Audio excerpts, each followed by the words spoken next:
नमस्कार दोस्तों, डेट आज की देखो 20 सितंबर 2024 है और स्वागत है आपका एडिटोरियल डिस्कशन में। डिस्कशन स्टार्ट करने से पहले कोट देख लीजिए। राइट एल्डरमैन का कोट है, democracy is not a Spectator sport. देखो आमतौर पे स्पोर्ट्स में क्या होता है, प्लेयर्स खेलते हैं और बाकी जो दर्शक हैं वो तमाशा देखते हैं, वो मैच देखते हैं। बट देखो लोकतंत्र यानी डेमोक्रेसी जो है वैसा स्पोर्ट नहीं है कि बस आपने एक बार वोट दे दिया अब आप 5 सालों तक तमाशा देखोगे। नहीं, अगर देखो आप ऐसा करोगे ना तो फिर लोकतंत्र यानी डेमोक्रेसी कमजोर हो जाएगी। सिर्फ वोट देने से आपकी ड्यूटी वहां पे खत्म नहीं हो जाती। 2 इलेक्शंस के बीच में भी आपकी ड्यूटी है।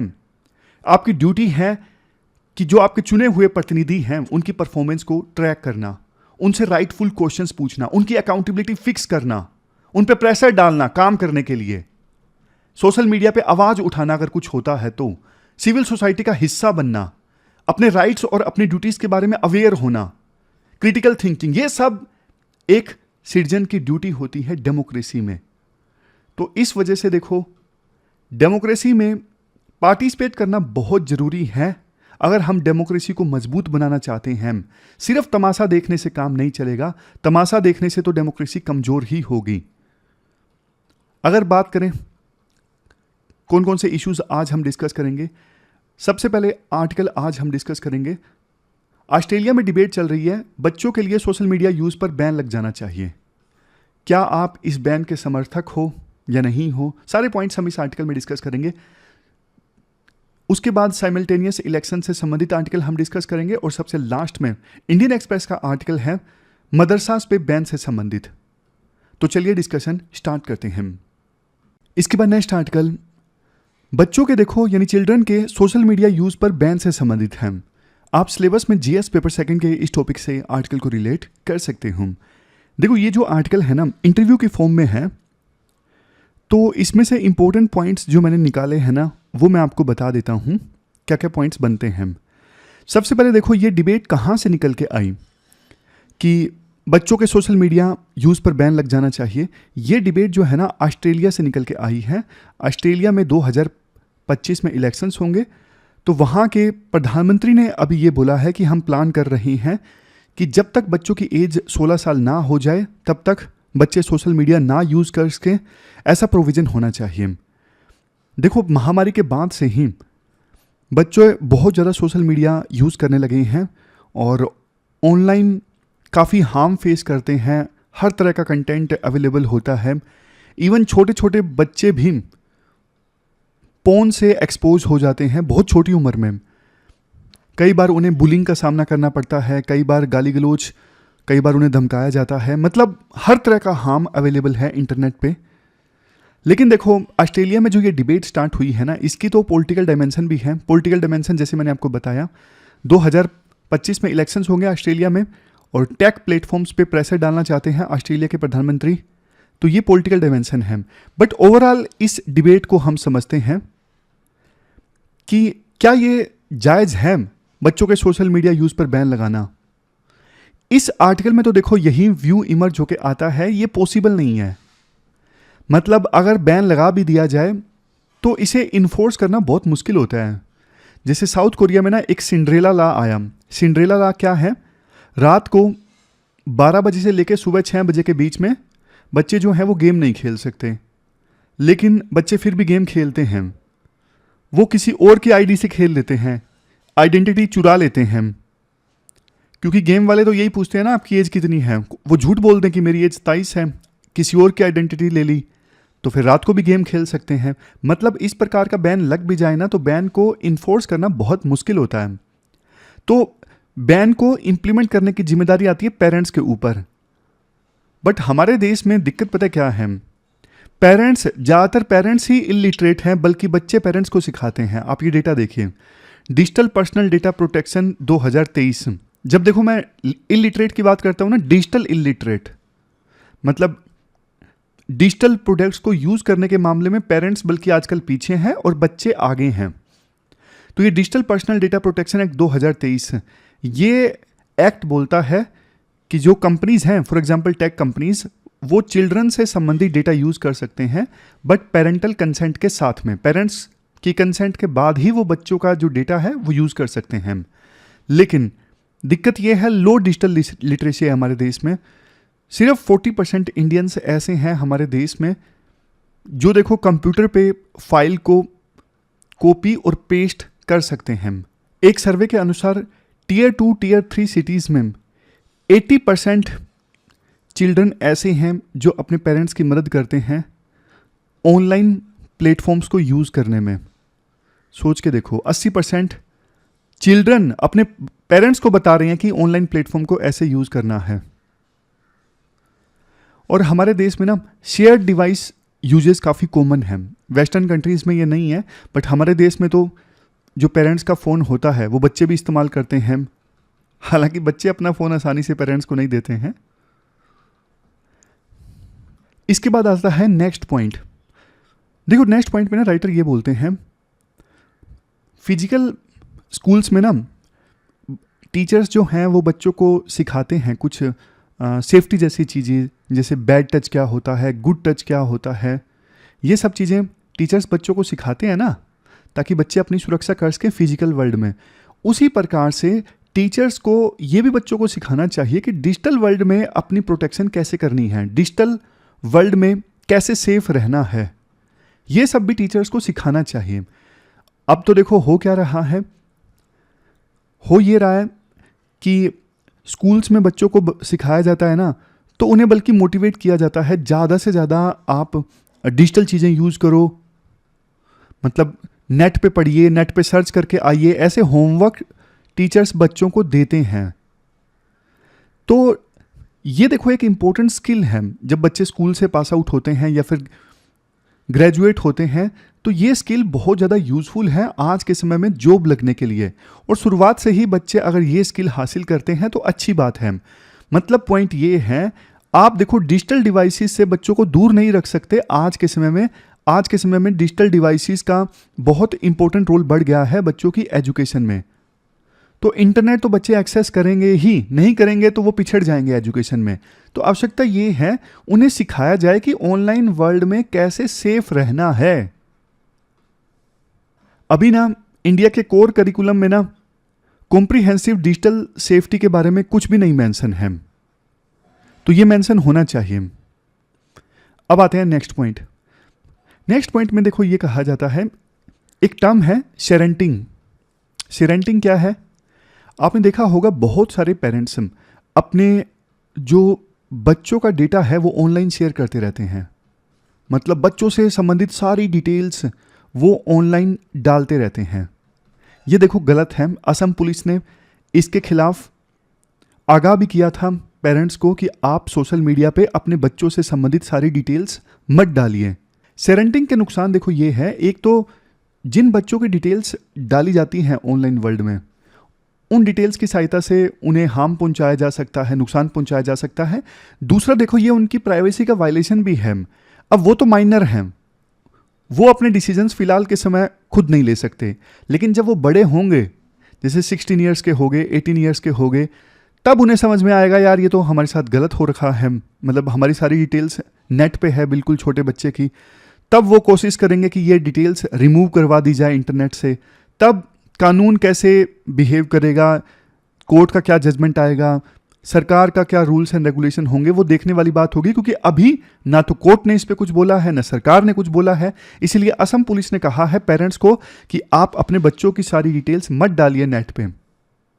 आज के समय में देखो आप बहुत सारे चाइल्ड इन्फ्लुएंसर भी देखते हो जो रील्स वगैरह बनाते हैं, लेकिन ना national commission for protection of child rights guidelines 2023 हैं। इन गाइडलाइंस में बोला गया, अगर देखो कोई प्रोड्यूसर किसी बच्चे को यूज़ करना चाहता है ना ऑडियो या फिर विजुअल कंटेंट में, तो यूज़ करने से पहले वहाँ के लोकल डिस्ट्रिक्ट मजिस्ट्रेट की परमिशन लेनी होगी। फ्रांस में एक कानून है, अगर कोई चाइल्ड इन्फ्लुएंसर है वो पैसा कमा रहे हैं, तो ना उस पैसे का पेरेंट्स इस्तेमाल नहीं कर सकते जब तक कि देखो वो इन्फ्लुएंसर 16 साल का नहीं हो जाता है। उस पैसे का पेरेंट्स इस्तेमाल कर ही नहीं सकते। हमारे देश में भी इस प्रकार के रेगुलेशंस की आवश्यकता है। इसके बाद आता है नेक्स्ट पॉइंट, देखो प्लेटफॉर्म्स की भी रिस्पॉन्सिबिलिटी बनती है, जैसे फेसबुक वगैरह है, इंस्टाग्राम है, इनकी भी रिस्पॉन्सिबिलिटी बनती है कि वो ना एज के हिसाब से बच्चों को ऑप्टिमल इन्वायरमेंट प्रोवाइड करें। जैसे जब सोशल मीडिया पे बच्चे साइन अप करते हैं ना, बताते हैं हमारी एज क्या है, 10 साल के बच्चों के लिए फेसबुक पे अलग डिफ़ॉल्ट सेटिंग्स होनी चाहिए, 12 साल के बच्चों के लिए अलग डिफ़ॉल्ट सेटिंग्स होनी चाहिए।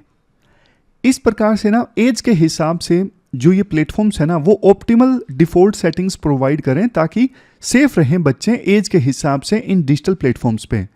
अब देखो लेने को आईडी ली जा सकती है, जैसे आधार कार्ड लिया जा सकता है सोशल मीडिया पर साइन अप करने के लिए, बट इसका नुकसान ये होगा बहुत सारे जो डिजिटल इलिटरेट लोग हैं वो वंचित रह जाएंगे फिर सोशल मीडिया को एक्सेस करने से। वो अपना आधार अपलोड नहीं कर पाएंगे और फिर वो सोशल मीडिया को यूज़ भी नहीं कर पाएंगे।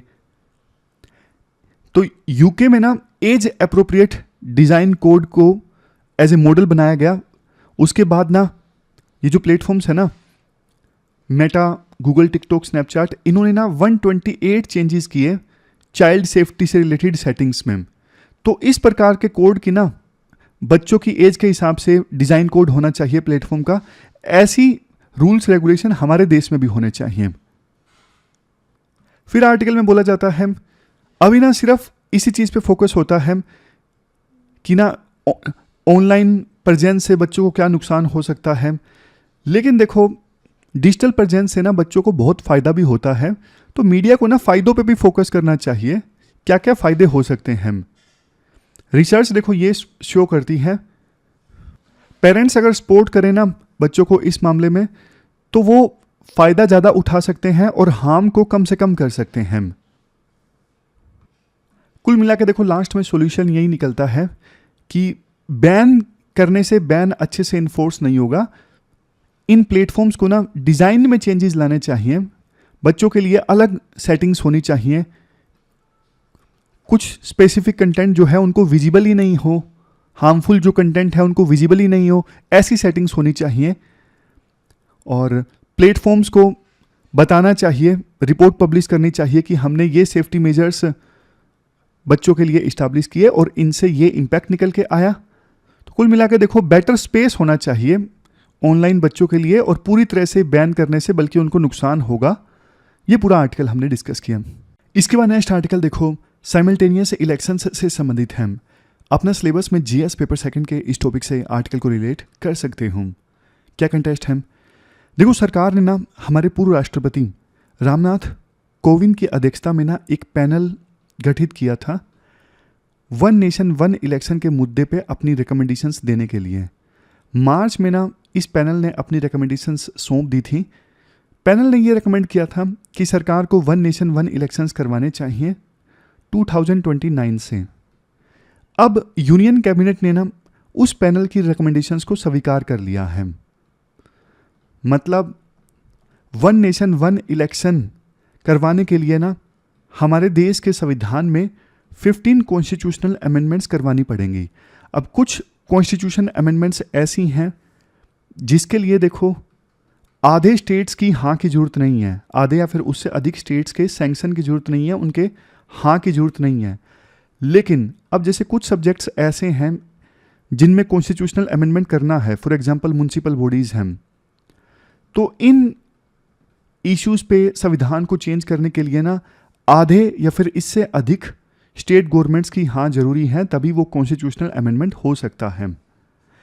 विपक्षी पार्टीज़ ने already one nation one election को ना कहा है, तो अब देखने वाली बात होगी सरकार संविधान को अमेंड कर पाती है, नहीं कर पाती है, और उसके बाद क्या साइमल्टेनियस इलेक्शंस 2029 से हो पाते हैं या फिर नहीं हो पाते हैं।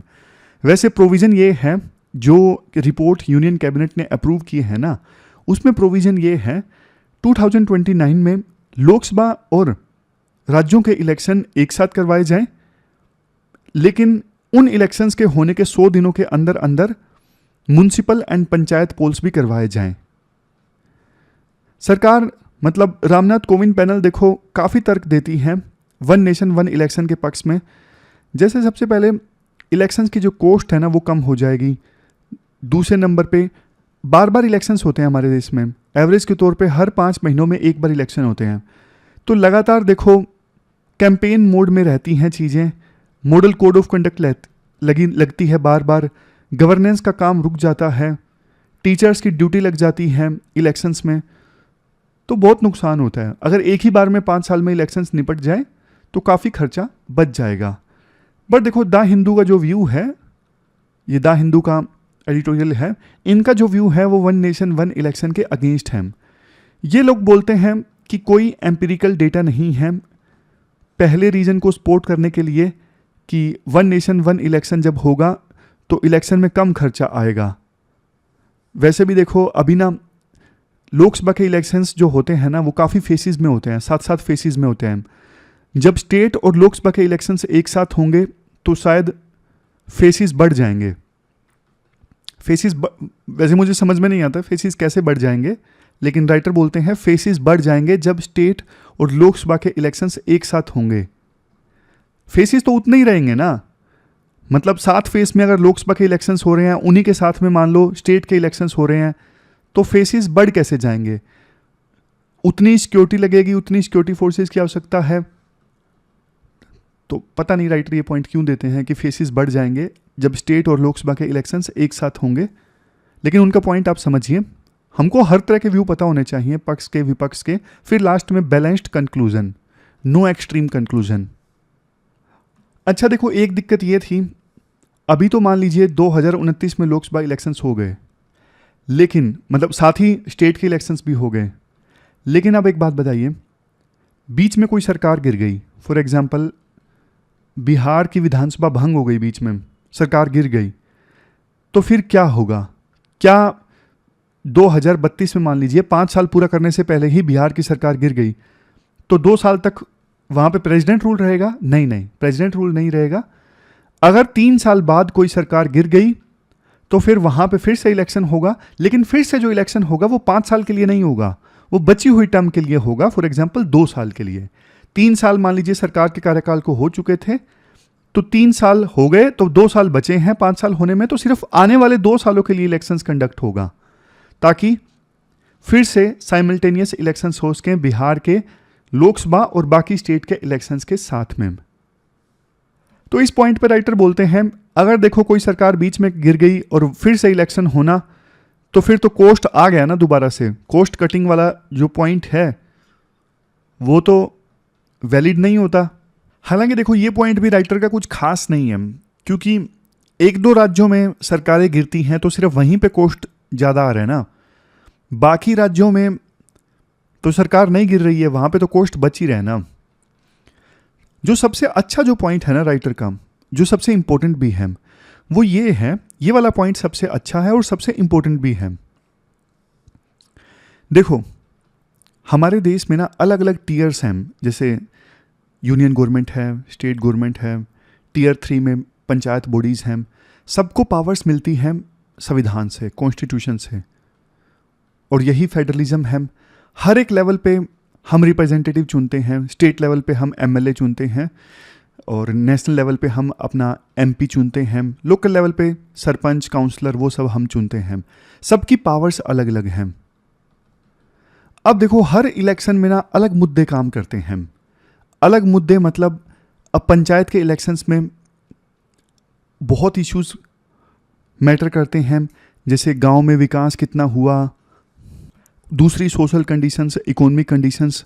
नेशनल लेवल पे जब वोटर पार्टिसिपेट करता है वोटिंग में तो वो आइडियोलॉजी देखता है, कई बार पॉलिटिकल पार्टी देखता है, कई बार कैंडिडेट देखता है। तो मतलब अनेकों चीज़ों को बेस बना के एक वोटर डिसाइड करता है किस इलेक्शन में किसको वोट देना है। बट देखो सारे इलेक्शंस एक साथ होंगे ना, तो वोटर को ना दिक्कत आएगी। अलग अलग इलेक्शंस में वोटर अलग अलग चीज़ों को आधार बना के वोट देता था ना, अब वो मिक्स कर देगा सब कुछ। मतलब जैसे स्टेट इलेक्शंस में भी ना नेशनल मुद्दे हावी हो सकते हैं, तो रीजनल पार्टीज को नुकसान हो सकता है। तो ये पॉइंट जो है वो सबसे मेन पॉइंट है वन नेशन वन इलेक्शन के अगेंस्ट।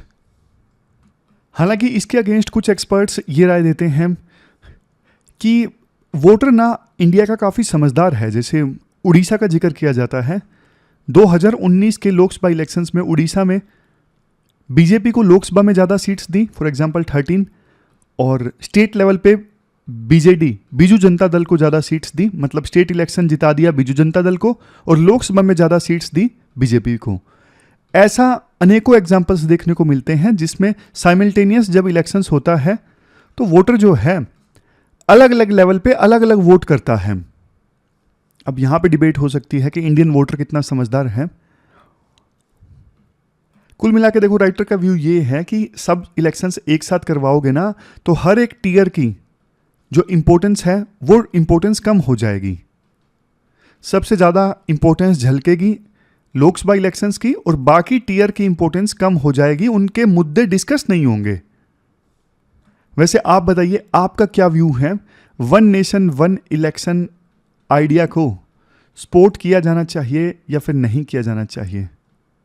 और कंक्लूजन अगर आप दोगे आंसर में, मान लीजिए यूपीएससी ने क्वेश्चन पूछ लिया, आपने प्रो में पॉइंट्स बता दिए और अगेंस्ट भी पॉइंट्स बता दिए, लेकिन कंक्लूजन लिखने की बारी आएगी तो आप क्या कंक्लूजन दोगे? जैसे देखो, हमेशा एक सेफ कंक्लूजन ये होता है कि इस पे और ज़्यादा डिस्कशन की आवश्यकता है पार्लियामेंट में, इस पे और ज़्यादा विभिन्न स्टेक होल्डर्स, विभिन्न पॉलिटिकल पार्टीज़ के बीच में सहमति बनाने की आवश्यकता है। तो ये एक बैलेंस्ड कंक्लूजन होता है। लेकिन अभी आप बताइए क्या कंक्लूजन दोगे आप अगर इस पे यूपीएससी क्वेश्चन पूछती है तो? इसके बाद नेक्स्ट आर्टिकल मदरसास को बैन करने से संबंधित है। आप सिलेबस में जीएस पेपर सेकंड के इस टॉपिक से आर्टिकल को रिलेट कर सकते हो। क्या कंटेस्ट है? देखो, 22 मार्च को ना इलाहाबाद हाईकोर्ट का एक ऑर्डर आता है जिसमें इलाहाबाद हाईकोर्ट ने Uttar Pradesh board of madrasa education act 2004 को अनकॉन्स्टिट्यूशनल करार दिया था। इलाहाबाद हाईकोर्ट ने यह बोला था कि मदरसास में जो एजुकेशन दी जाती है ना, वो देखो सेकुलरिज्म के प्रिंसिपल के अगेंस्ट है, क्योंकि इस्लाम की जो सुपरमेसी है वो बताई जाती है, सिखाई जाती है बच्चों को मदरसास में, और ये राइट टू इक्वलिटी के भी अगेंस्ट है, क्योंकि बाकी स्कूलों में जो बच्चे हैं वो देखो एजुकेशन में ऑल राउंड एजुकेशन हासिल कर रहे हैं, जैसे साइंस, सोशल स्टडी, लेकिन जो अनरिकॉग्नाइज्ड मदरसास हैं उनमें बच्चे जो है ना वो all round education, comprehensive education नहीं हासिल कर रहे हैं। तो ये राइट टू इक्वलिटी का वायलेशन है। इलाहाबाद हाईकोर्ट ने यूपी की सरकार को यह भी आदेश दिया कि आप ना जो ये अनरिकॉग्नाइज्ड मदरसास हैं उनके स्टूडेंट्स को एडजस्ट कीजिए यूपी प्राइमरी, हाई स्कूल और इंटरमीडिएट एजुकेशन बोर्ड्स में।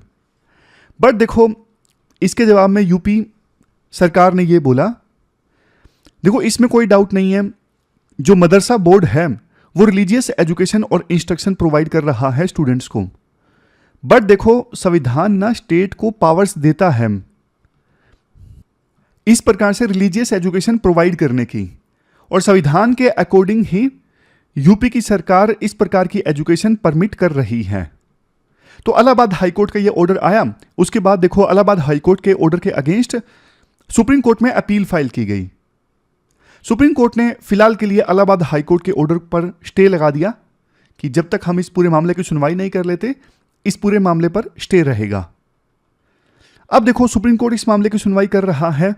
सुनवाई के दौरान ना national commission for protection of child rights, इन्होंने भी सुप्रीम कोर्ट को यह बोला है, सुनवाई के दौरान इन्होंने अपना पक्ष रखा है। National commission for protection of child rights ने इन्होंने बोला है कि एजुकेशन जो प्रोवाइड की जाती है ना मदरसास में वो कॉम्प्रिहेंसिव नहीं है, और ये राइट टू एजुकेशन एक्ट का वायलेशन है।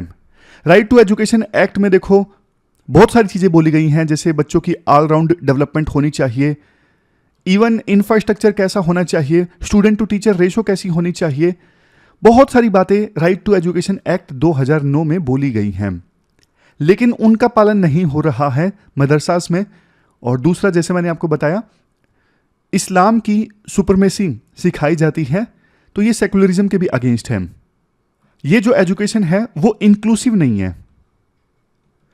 तो ये पक्ष रखा गया national commission for protection of child rights के द्वारा। तो हम ना सारा बेसिक्स जान लेते हैं मदरसा एजुकेशन से संबंधित। देखो, मदरसा जो है वो एक अरबिक वर्ड है एजुकेशनल इंस्टीट्यूशन का, मतलब एजुकेशन इंस्टीट्यूशन को आपको अरबिक में बोलना हो तो आप वर्ड इस्तेमाल करोगे मदरसा। जो इस्लाम की अर्ली सेंचुरीज थी ना, उनमें तो देखो इवन मस्जिद को as a place of education इस्तेमाल किया जाता था, लेकिन 10th सेंचुरी के बाद में मदरसा का एक अलग से मुकाम बन गया रिलीजियस और सेकुलर लर्निंग के लिए इस्लामिक वर्ल्ड में। सबसे पहले मदरसा की शुरुआत कहाँ से होती है? खोरसन और ट्रांसओक्सानियम, ये देखो आज का eastern and northern Iran, central Asia और अफगानिस्तान, यहाँ से मदरसा की शुरुआत होती है। उस समय कई मदरसा तो बहुत बड़े बड़े हुआ करते थे, आज भी हैं, मतलब कुछ मदरसा बहुत बड़े जहाँ पे स्टूडेंट्स रहते भी हैं, हाउसिंग फैसिलिटीज़ भी होती हैं। 2018-19 के डेटा के अनुसार 24,010 मदरसाज हैं भारत में। मतलब डेटा उतना इंपॉर्टेंट नहीं है, इसलिए जल्दी जल्दी आपको बता देता हूँ। जिसमें से देखो 19,000 रिकॉग्नाइज्ड मदरसाज हैं और बाकी 4,878 ये अनरिकॉग्नाइज्ड मदरसाज हैं। जो रिकॉग्नाइज्ड मदरसाज है ना, वो तो देखो state board for Madrasa education के अंतर्गत आते हैं। अभी इलाहाबाद हाईकोर्ट का जो ऑर्डर आया था, उन्होंने इसी मदरसा एजुकेशन एक्ट को ही तो स्ट्राइक डाउन किया था। ये देखो Uttar Pradesh board of madrasa education act 2004, इसको स्ट्राइक डाउन किया था इलाहाबाद हाईकोर्ट ने। तो जो रिकॉग्नाइज्ड मदरसाज है ना, वो तो देखो state board for Madrasa education के अंतर्गत आते हैं। लेकिन क्वेश्चन उठता है, जो अनरिकॉग्नाइज्ड मदरसा हैं वो कौन सा करिकुलम फॉलो करते हैं? देखो जो अनरिकॉग्नाइज्ड मदरसाज है ना, वो फिर ना बड़े बड़े जो सेमिनरीज है ना, जैसे यहां पर देखिए दारुल उलूम नदवातुल उलमा, ये लखनऊ में है, दारुल उलूम देवबंद, ये बड़े बड़े जो सेमिनरीज हैं, इनका करिकुलम फॉलो किया जाता है अनरिकॉग्नाइज्ड मदरसाज के द्वारा। हमारे देश में 60% यानी 60% जो मदरसाज हैं वो तो देखो उत्तर प्रदेश में हैं, जिसमें से 11,621 रिकॉग्नाइज्ड हैं और 2,907 अनरिकॉग्नाइज्ड हैं। और दूसरे नंबर पे राजस्थान में सबसे ज़्यादा मदरसाज हैं। कई सारे राज्य तो ऐसे हैं जहाँ पे कोई मदरसा नहीं है, जैसे दिल्ली, असम, पंजाब, तमिलनाडु, तेलंगाना, यहाँ पे कोई रिकॉग्नाइज्ड मदरसा नहीं है। मदरसाज की देखो भारत में ना 2 कैटेगरीज हैं, एक है मदरसा दरसे निजामी और दूसरा है मदरसा दरसे आलिया। जो मदरसा दरसे निजामी है ना, इनको as a public charities run किया जाता है और इनको स्टेट के द्वारा दिए गए एजुकेशन करिकुलम को फॉलो करने की आवश्यकता नहीं होती। समझ गए? जो मदरसा दरसे निजामी है, इनको स्टेट गवर्नमेंट के द्वारा दिए गए करिकुलम को फॉलो करने की आवश्यकता नहीं होती। जबकि जो दूसरी कैटेगरी है मदरसा दरसे आलिया, ये तो देखो स्टेट मदरसा एजुकेशन बोर्ड से एफिलेटेड होते हैं, जैसे उत्तर प्रदेश का उत्तर Pradesh board of madrasa education. ये जो मदरसा दरसे आलिया है ना, यहाँ पे तो ये जो स्टेट गवर्नमेंट से रिकॉग्नाइज्ड होते हैं, यहाँ पे बल्कि देखो स्टेट गवर्नमेंट टीचर्स अपॉइंट करता है, इनको स्टेट गवर्नमेंट रिकॉग्नाइज करता है। ये तो स्टेट गवर्नमेंट के द्वारा रेगुलेट किए जाते हैं, गवर्न किए जाते हैं। लेकिन मदरसा दरसे निजामी जो है ये अनरिकॉग्नाइज्ड है, ये एज ए पब्लिक चैरिटी चलते हैं। यूपी मदरसा एजुकेशन बोर्ड एग्जामिनेशन में ना 1.69 लाख स्टूडेंट्स बैठे, इक्विवेलेंट टू 10th क्लास और 12th क्लास है ये यूपी मदरसा एजुकेशन बोर्ड एग्जामिनेशन। जैसे देखो बाकी स्कूल्स में बोर्ड होते हैं ना, 10th का बोर्ड, +2 का बोर्ड, फिर ग्रेजुएशन हो गया, ठीक उसी प्रकार से देखो मदरसास में भी ना लेवल्स हैं। क्लास 10th का मतलब है मौलवी और क्लास 12th का मतलब है अलीम, बैचलर डिग्री मतलब कामिल और मास्टर डिग्री मतलब फाजिल। लेवल्स बने हुए हैं। और जो अनरिकॉग्नाइज्ड मदरसाज होते हैं ना, जो एज ए पब्लिक चैरिटी चलते हैं, वहाँ पे देखो मीडियम ऑफ एजुकेशन है अरबिक, उर्दू और पर्शियन। और जो रिकॉग्नाइज्ड वाले हैं, जो स्टेट गवर्नमेंट के द्वारा गवर्न होते हैं, यानी मदरसा दरसे आलिया, देखो वो तो वही टेक्स्ट बुक्स फॉलो करते हैं जो स्टेट टेक्स्ट बुक्स कॉरपोरेशन के द्वारा पब्लिश की जाती हैं। मतलब एनसीईआरटी का करिकुलम, एनसीईआरटी की टेक्स्ट बुक्स, ये सब पढ़ते हैं मदरसा दरसे आलिया के स्टूडेंट्स। ये वो मदरसा हैं जो रिकॉग्नाइज्ड होते हैं। अब देखो ज़्यादातर जो मदरसा बोर्ड है ना हमारे देश में, स्टेट मदरसा एजुकेशन बोर्ड, वो एनसीईआरटी का ही करिकुलम फॉलो करते हैं। और एनसीईआरटी के करिकुलम में mathematics, science, Hindi, English, sociology, ये देखो सोशोलॉजी नहीं सोशल स्टडी, अब स्कूल के बच्चों को थोड़ी ना ऑप्शनल पढ़ाएंगे, तो ये कंपलसरी सब्जेक्ट्स हैं एनसीईआरटी करिकुलम में। और ऑप्शनल पेपर भी होता है जिसमें ना मदरसा के जो स्टूडेंट्स हैं वो चूज़ कर सकते हैं, या तो वो संस्कृत पढ़ सकते हैं या फिर दीनियत पढ़ सकते हैं। दीनियत मतलब कुरान या फिर दूसरी रिलीजियस टीचिंग्स। अगर वो संस्कृत ऑप्शनल पेपर चूज करते हैं तो इस पेपर में उन्हें हिंदू रिलीजियस स्क्रिप्चर्स और दूसरे रिलीजन्स की टीचिंग्स पढ़ाई जाती हैं। और ज़्यादातर जो मदरसास की फंडिंग है ना, वो स्टेट गवर्नमेंट से ही आती है। वैसे सेंट्रल गवर्नमेंट की भी स्कीम्स हैं मदरसास के लिए। Scheme for providing education to मदरसा माइनॉरिटीज़ SPEMM, इस स्कीम के अंतर्गत फाइनेंशियल असिस्टेंस प्रोवाइड की जाती है मदरसा और माइनॉरिटी इंस्टीट्यूशंस को।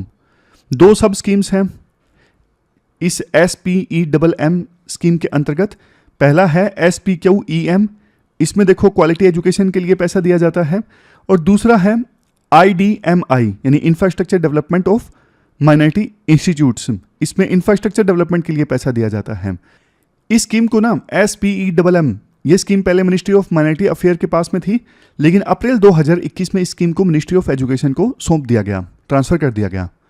तो ये देखो मदरसा से संबंधित हमने पूरा आर्टिकल डिस्कस किया। अब चलते हैं आगे। लास्ट में क्वेश्चन देख लीजिए जो आपको अटेम्प्ट करना है।